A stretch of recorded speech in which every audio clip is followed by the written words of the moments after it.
On my screen, I have set of points you can see.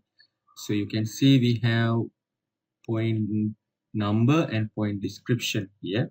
So we have A, and point B, point C, point D, likewise. And also they have different elevations. Suppose we have to change the elevation of point A to a constant elevation. So we don't have to do it one by one. Instead, we can do it like this. We select all the points here and go to edit point, and I will click here to sort the point A. Then what I do is I select the first row, and while pressing my shift key, I select the last row. Now all my A points are now selected. So let us say we need to change the elevation of these points, each of these points to 25.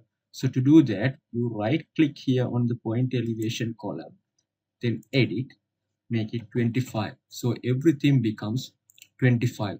In the similar manner, if you want to change all these points to a similar elevation, you can select all these points and do it the same. And also you can do the same for other things as well, edit the description columns like that. So this is how to change multiple parameters of cogo points, or multiple changes to cogo point at once in Civil 3D.